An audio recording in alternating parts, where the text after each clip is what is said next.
while VP Sara is in power, the threat of a full-blown Duterte comeback is still a very real and present danger.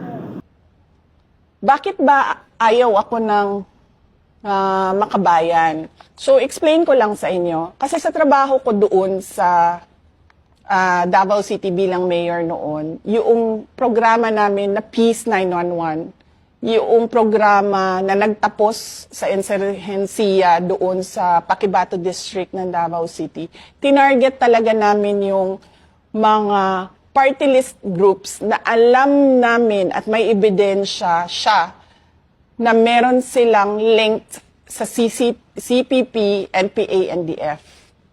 At ito yung Makabayan Block. Sasabihin man nilang red tagging yan, hindi totoo. May ebidensya na merong mga members, ang mga Makabayan Block, na galing sa kanila papunta sa NPA. Minsan nga, marami ang nagsasabi, yung mga dating rebelde, na-recruit sila galing doon sa Makabayan Block ng mga party list groups. I was also a former member of Anak Bayan in the school where I studied in Manila, which is UP, Diliman. So Anak Bayan ako doon noong 2014 until I decided to join the New People's Army in 2017. No, Then in 2017, nandun na ako sa Bukidnon. No, so eventually naging political instructor, then secretary din, until I surrendered and returned to the folds of the government last September 2020. Nalaman na natin sa unang bahagi kung saan, sino, at paano nagsimula ang NPA. Nalaman din natin kung bakit nagdesisyon si Buscaino na iwan ang kilusang ito. Ngayon, ano naman kaya ang naging reaksyon ni Joe Masison ng Communist Party of the Philippines nang iwan ng founder ng NPA ang armadong kilusan at mas pinili ang mga mapayapang paraan na hindi ayon sa mga prinsipyo ng komunismo ni Sison? 1987, tumakbo sa pagkasenador si Buscaino. Sa kanyang mga kampanya, siya'y nagdedeklara. Tayong paninlang dyan sa komunismo na yan. Walang komunismo. Ang tunay na pagbabago mula sa kahirapan tungo sa pagkakaroon natin ng tamang buhay ay manggagaling lamang sa mamamayan. Hindi man siya nanalo, malinaw ang mensahe na kanyang naiparating. Sinasabi ni Joe Masison na ang sagot sa kahirapan ng mga Pilipino ay ang maging komunistang bansa tayo at ipagpatuloy ang armadong pakikibaka.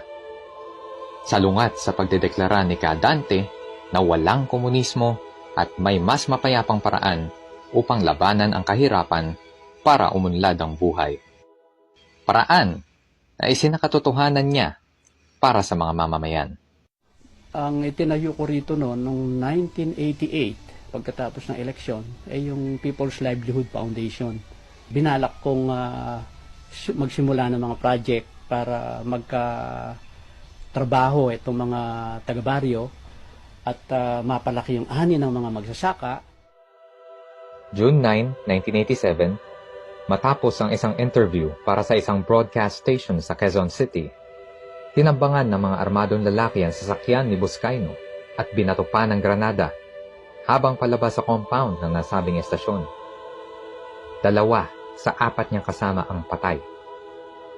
Samantala, tinamaan naman siya sa likod ng shrapnel ng granada na hanggang ngayon ay hindi pa natatanggal. Maraming maaaring suspect sa nasabing ambush, pero ayon sa report ng Washington Post, hindi maitatanggi na nakaani si Buscaino ng kritisismo mula sa mga dati niyang kasama sa kilusan noong magdesisyon siya na iwan ito. Ang ipinaglalaban ni Sison na komunismo at armadong pakikibaka may 5 dekada na humigit kumulang. Patuloy lang ang nababawian ng buhay dahil sa labanan, lalo na ang sa kabataan na nahihikayat sumapi. Pero, walang kaunlaran o pag-usad na kinalalabasan.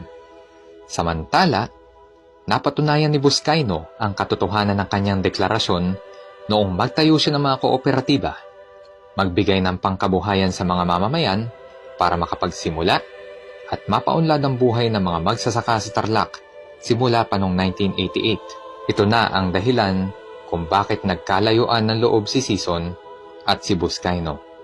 Hanggang ngayon, makikita natin na totoong mas epektibo at mapayapang paraan laban sa kahirapan ang pagbibigay ng tulong, oportunidad at kabuhayan kaysa kupuhan ng armas at lumaban.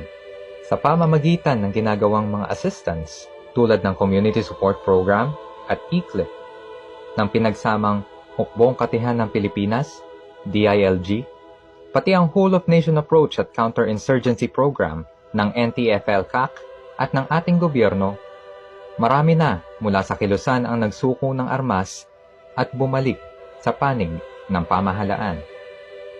Marami na sa mga nagsuko ng armas ang nakinabang sa programa, napaunlad ang pamumuhay, at nakasama ang pamilya.